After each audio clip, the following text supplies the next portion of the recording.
Assalamualaikum warahmatullahi wabarakatuh. Perkenalkan, kami dari kelompok yang beranggotakan Hikmah dan Hoiriyah.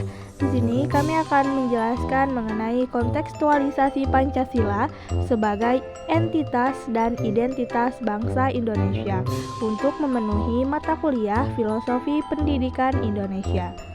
Pertanyaan yang pertama, apa relevansi Pancasila sebagai entitas dan identitas bangsa Indonesia dan perwujudan profil pelajar Pancasila pada pendidikan yang berpihak pada peserta didik dalam pendidikan abad ke-21? Pada umumnya, Pancasila merupakan dasar filosofis pendidikan yang membangun karakter kebinekaan bangsa Indonesia. Kebinekaan yang menumbuhkan kesadaran dalam diri peserta didik akan kesamaan nilai-nilai moral yang berakar dari keyakinan agama yang berbeda-beda, di mana hal tersebut merupakan jembatan untuk membangun kehidupan bersama yang adil dan toleran.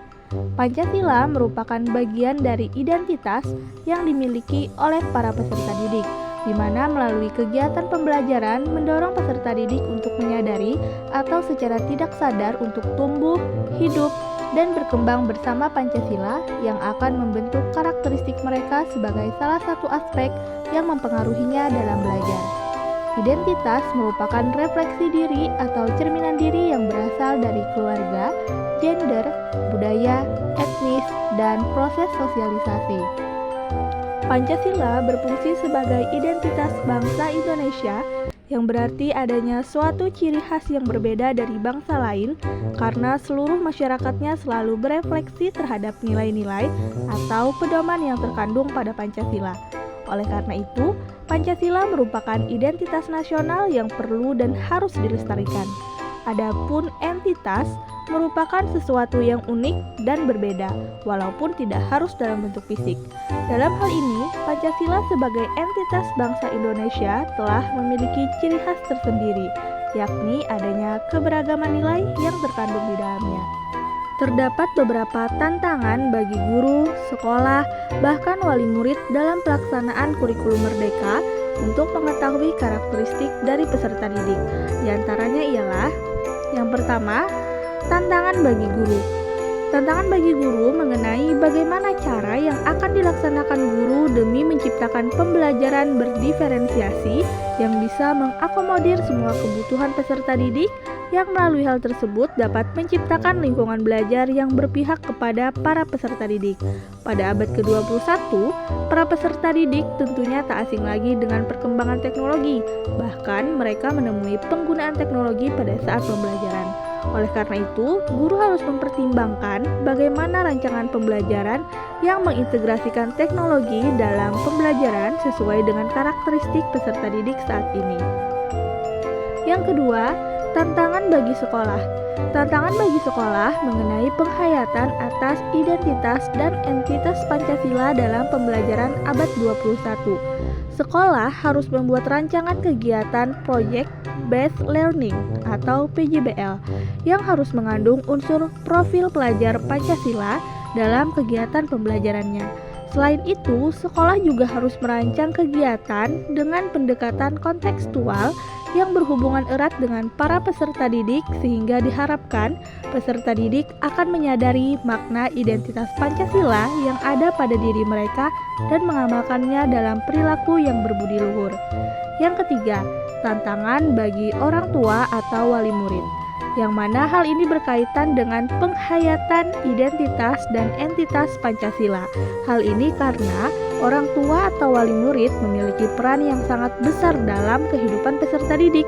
Orang tua murid seharusnya dapat mengajarkan dengan selaras mengenai apa yang diajarkan di sekolah dengan yang diterapkan di rumah, sehingga peserta didik mampu untuk lebih memahami mengenai makna identitas Pancasila.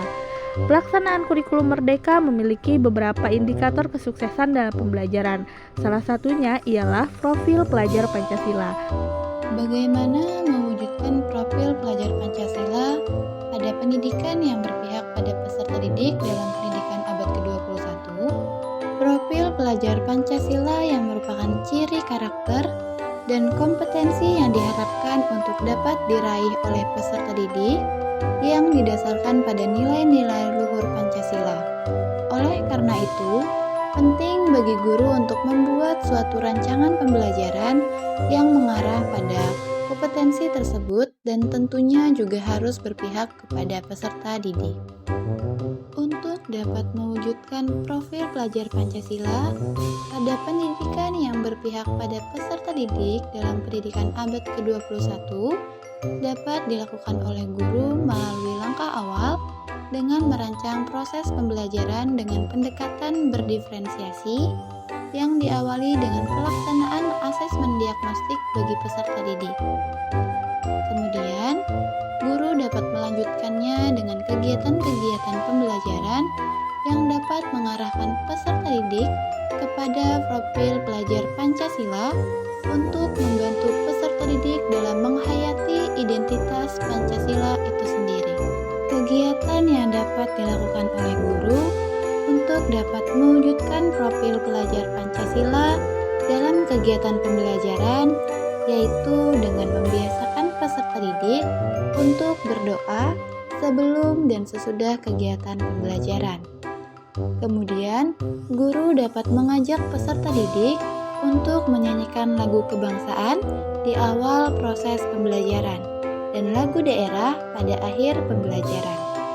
Selain itu, guru juga dapat membagi peserta didik ke dalam kelompok belajar, mengerjakan tugas secara individu dan secara mandiri, serta masih banyak kegiatan lainnya yang dapat menumbuhkan profil pelajar Pancasila pada diri peserta didik. Melalui kegiatan tersebut, proses pembelajaran yang dilaksanakan juga dapat berpihak kepada peserta didik. Nilai-nilai yang terkandung dalam profil pelajar Pancasila yaitu yang pertama beriman dan bertakwa kepada Tuhan Yang Maha Esa dan berakhlak mulia. Dalam hal ini, peserta didik memahami ajaran agama dan kepercayaannya serta menerapkan pemahaman tersebut dalam kehidupan sehari-hari. Nilai yang kedua yaitu berkebinekaan global.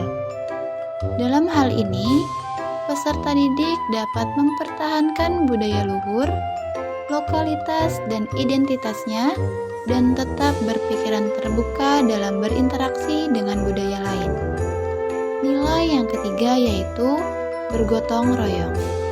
Peserta didik memiliki kemampuan bergotong royong, yaitu kemampuan untuk dapat melakukan kegiatan secara bersama-sama dengan sukarela agar kegiatan yang dikerjakan dapat berjalan dengan lancar, mudah, dan ringan.